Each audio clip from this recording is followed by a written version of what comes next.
Ciao a tutti, oggi in questo video vi mostrerò come partendo da una spugna proprio come questa, quindi ormai vecchia ed esausta, anziché buttarla nell'immondizia, la si possa riciclare in agricoltura ed ottenere dei risultati davvero fenomenali, proprio come questo. Io vi consiglio di seguire il video perché vi mostrerò delle tecniche davvero carine, insolite e particolari e sono certo che una volta che capirete che cosa si possa realmente fare con questa, non la butterete mai più.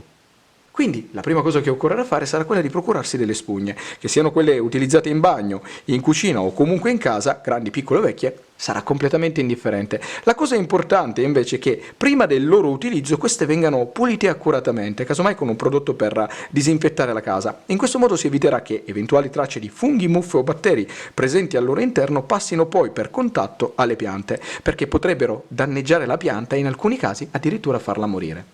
Primo metodo, creare un mix con terreno e spugna. Un metodo che è davvero valido per riciclare la spugna ed ottenere dei risultati fenomenali è quello di prendere delle forbicine e farla letteralmente a pezzi, al fine di ottenere poi dei pezzettini che abbiano delle dimensioni massime di 1 centimetro.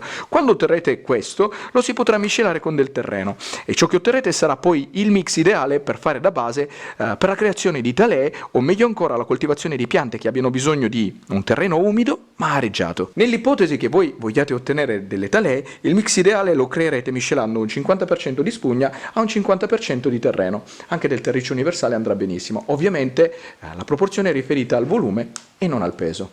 Se invece il vostro scopo è quello di coltivare delle piante, ad esempio il pothos, la proporzione cambierà, quindi 1/3 di spugna e 2/3 di terra. A questo punto miscelare la terra con la spugna, semplicemente unendoli e mischiando bene. Ed una volta che questo sarà ben amalgamato, semplicemente prendere un contenitore e riempirlo. Questo poi farà davvero il proprio vaso per andare a creare le talee. Ovviamente la bottiglia sul fondo dovrà essere tagliata, in modo che poi l'acqua in eccesso possa defluire. E questo è ciò che si è ottenuto. Preparato il mix e riempito il vaso, non resterà altro che inserire le talee. Io in questo caso mi sono procurato 3 talee di rose, quindi semplicemente fare in questo modo, letteralmente spingerle all'interno del contenitore, in modo che poi, se tutto andrà come si spera, attecchiscano e creino delle piantine nuove. Ed una volta inserite, questo è il risultato, quindi semplicemente prendere un vaporizzatore e bagnare il tutto molto abbondantemente. Se il terreno dovesse scendere di livello nei giorni successivi, basterà semplicemente aggiungerne dell'altro. A questo punto prendere un sacchettino di plastica trasparente ed inserire il tutto all'interno, dopodiché chiudere. In questo modo si creerà all'interno del sacchetto un vero e proprio microclima con temperatura ed umidità costante che faciliterà e accelererà la nascita delle piantine. Quindi semplicemente posizionare questo in un punto dove prenda molta luce, ma mi raccomando non i raggi del sole diretti. Trascorsi all'incirca 3 mesi, andando a riprendere il tutto, questo è ciò che si è ottenuto. Le talee sono tutte assolutamente vitali e addirittura ognuna di loro ha creato chi 2, chi 3 germogli. Quindi direi che almeno sinora tutto è andato nel modo sperato. E guardando attraverso la bottiglia si può notare anche che le stesse hanno iniziato a generare un apparato radicale che si vede chiaramente attraverso la plastica trasparente. Vi mostro come le radici all'interno del terreno si possano sviluppare proprio grazie agli spazi che la spugna vi ha creato all'interno, perché ricordatevi, le radici non hanno solo bisogno di bere e di mangiare, ma anche di respirare e se non lo faranno purtroppo soffocheranno e moriranno e di conseguenza morirà anche la pianta. Secondo metodo, come fare germinare un seme. L'utilizzo della spugna è un ottimo metodo anche per far nascere dei piccoli semi e in questo caso vi faccio vedere cosa succede con quelli del limone. Semplicemente prendere un limone, aprirlo ed estrarne i semi dall'interno. Ed utilizzare questi. Ed estratti i semi, procurarsi una spugna, prendere delle forbicine e tagliarla a metà, in questo modo.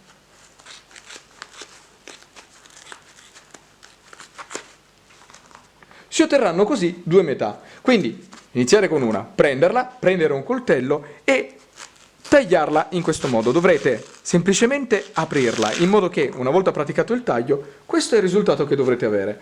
Quindi una spugna che da una parte è ancora unita ma dall'altra è aperta in modo che abbia questo gioco che aprendola e poi lasciandola si richiude da sola.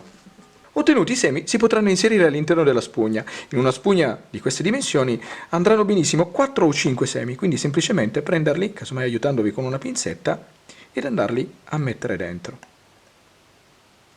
Ed una volta inseriti, non resterà altro che chiudere la spugna, prendere il contenitore contenente l'acqua e semplicemente andare ad inserire il tutto all'interno. Trascorse circa 2 settimane, riprendendo il tutto ed aprendo, questo è ciò che si è ottenuto. Praticamente tutti e 4 i semi che si sono inseriti all'interno hanno iniziato a generare delle giovani piantine. Cambio inquadratura e provo a mostrarvi meglio i risultati ottenuti. Quindi tutti e 4 i semi hanno sviluppato un apparato radicale che ormai sarà di circa 3 cm e un piccolo germoglio. Direi che i risultati sono assolutamente perfetti, quindi non resterà altro che spostare questi all'interno di un vasetto con del terreno. Procurarsi un vaso che abbia un diametro di almeno 10 cm e riempirlo con del terriccio che vada bene per gli agrumi.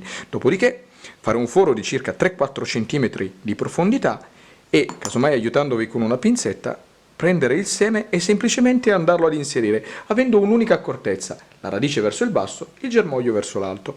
Quindi semplicemente adagiare, rinzaffare il terreno tutto intorno, dopodiché bagnare il tutto molto abbondantemente. Terminato di bagnare, l'operazione sarà ultimata, quindi non resterà altro che aspettare che questa cresca. Trascorsi soltanto 3 mesi, così è come appare la pianta, alta più o meno 5 cm. Esteticamente è davvero molto bella, però la cosa principale è che sia sana. Il fatto di mettere il seme prima nella spugna, piuttosto che nel terreno, vi darà la certezza matematica che ciò che metterete poi a dimora realmente nel terreno dia una pianta al 100%, proprio perché ne avrete fatto una cernita prima e avrete utilizzato soltanto i semi che hanno iniziato già a germinare. Terzo metodo, come ottenere una piantina con un rametto. Utilizzare questo tipo di spugna, quindi che si apre e si chiude, vi darà la possibilità di creare anche delle talee, sia da rametto che da foglioline. Tra le piante che meglio si adattano a questo tipo di esperimento c'è il ficus, quindi ne ho preso un rametto e da questo ne ho estratto una talea. Quindi aprire la spugna ed andare ad inserire in questo modo la talea all'interno. Fate in modo che sia quasi completamente avvolta dalla spugna, praticamente partendo dal fondo andare su di 2 cm e lì dovrà essere posizionata. Dopodiché chiudere. Prendere un bicchiere e riempirlo con circa 2-3 cm di acqua sul fondo. Dopodiché semplicemente prendere la spugna ed andarla ad inserire all'interno in questa maniera. Così. E l'operazione sarà ultimata. Trascorse più o meno 2 settimane da quando si è inserita la spugna all'interno del bicchiere, si potrà riprendere il tutto e tirare fuori la talea e verificare a che punto sia. Quindi semplicemente sostenere il rametto, aprire la spugna con 2 dita e tirare fuori. E questo è il risultato. Direi che è davvero un ottimo risultato, ci sono delle radici che sono già lunghe almeno 3 cm, quindi adesso si potrà o rimettere nella spugna e aspettare che crescano ancora un pochino o mettere direttamente la talea nel terreno, perché questo apparato radicale sicuramente riuscirà comunque a fare crescere la piantina. Nell'ipotesi che decidiate di rimettere questa nella spugna, fatelo però con molta attenzione, quindi aprite la spugna ed andate ad adagiare molto piano e in modo delicato la talea all'interno, in modo da non rompere l'eventuale apparato radicale che si è formato. Dopodiché chiudere ed andare semplicemente di nuovo ad inserire questa all'interno del bicchiere. Quarto metodo, talea fogliare. Un risultato che ha davvero dell'incredibile lo si potrà ottenere unendo, anziché il rametto, le singole foglie alla spugna. Ovviamente non tutte le foglie sono idonee per essere sottoposte a questo trattamento, ma quelle della natalina, che sono quelle che mi sono procurato, sono davvero perfette. Quindi aprite la spugna, prendete le foglioline, andate semplicemente a posizionarle nella spugna in questo modo, dopodiché chiudete. E questo è il risultato. Quindi andate a posizionare la spugna all'interno del contenitore in questa maniera, dopodiché prendere un po' d'acqua e semplicemente riempire per circa 2 cm sul fondo il contenitore. E questo è il risultato finale. Trascorsi circa 30 giorni si potrà riprendere il tutto per verificare se effettivamente le radici siano nate oppure no. Ed in questo caso in tutte le foglioline sono spuntate delle bellissime radici. Eccole qua. Direi che anche questo metodo è davvero ottimo per cercare di ottenere i risultati sperati. E con questo il video si conclude, spero che vi sia servito per imparare qualcosa di nuovo, di utile e di divertente. Se vi è piaciuto mi raccomando lasciate un commento, mettete un mi piace, ma soprattutto iscrivetevi al canale e già che ci siete dategliela un'occhiata perché sono quasi sicuro che adesso con i video che ho caricato, casomai qualcosa di carino all'interno del canale riuscirete a trovarlo. Detto questo, vi saluto e vi aspetto al prossimo video.